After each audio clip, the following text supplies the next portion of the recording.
Magandang gabi po. Luzon, Visayas, and Mindanao.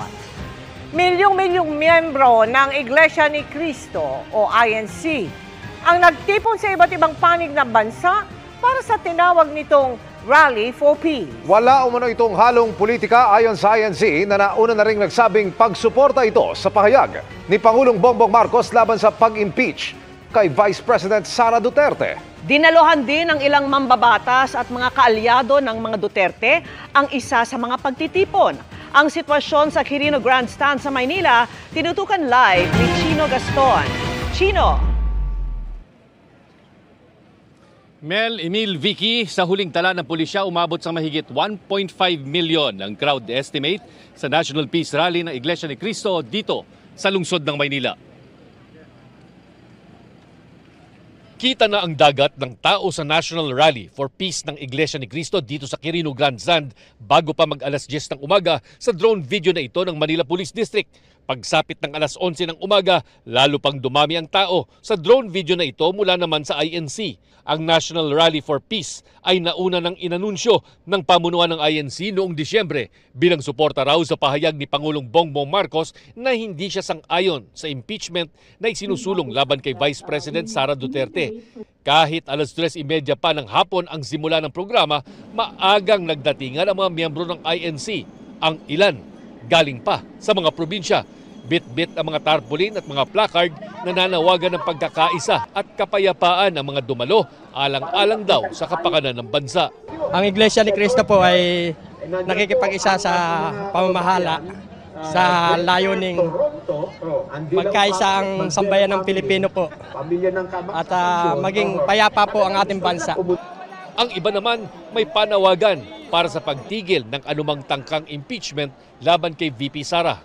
Pumapanig lang po kami ayon po sa sinasabi ni Bongbong Marcos na no to impeachment po. Unahin ng taong bayan, unahin ang mga problema ng bansa, unahin lang bago po ang mga kanya-kanyang pansariling mga pakinabang. Nakita rin dito sa pagtitipon ang ilang mambabatas na kaalyado ng mga Duterte, kabilang na sina Senador Robin Padilla at Ronald Bato de la Rosa at Congressman Rodante Marculeta.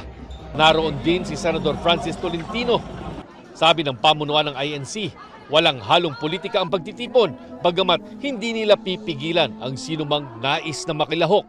Dahil sa pagtitipon, walang pasok sa eskwela at mga opisina sa lungsod ng Maynila, Pasay at Quezon City ngayong araw. Ilang kalsada rin sa Maynila ang isinara. Mula Espanya Boulevard, tukod na ang traffic mag-alas 9 ng umaga dahil sa dami ng mga sasakyang papunta sa Quirino Grandstand. Pinayagan ng mga bus at sasakyan na mag-park sa gilid ng kalsada hanggang sa pagtawid ng Quiapo Bridge at sa panulukan ng Rojas Boulevard. Bukod sa mga tauhan ng MMDA, Manila City Hall, PNP, PCG at AFP, nangasiwa din sa traffic at kaayusan ang sariling volunteers ng INC. May mga volunteer emergency medical personnel din at libreng pamigay ng mga tubig at pagkain. 5,000 pulis mula sa NCRPO, Region 3 at 4 ang naideploy sa mga lansangan sa Quirino Grandstand, sa Liwasang Bonifacio at maging sa Mendiola Bridge. Sinasabing isa ito sa maimpluwensyang grupo kapag eleksyon sa Pilipinas ang pinag-uusapan dahil sa sinasabing block voting umano ng grupo at pag-endorso ng mga susuportahang kandidato.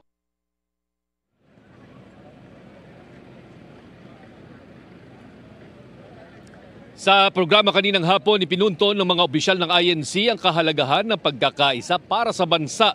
Nagpaalala rin sila sa tungkulin ng mga nasa posisyon ng kapangyarihan na maglingkod para sa kapakanan ng mamamayan at hindi para sa pansariling interes.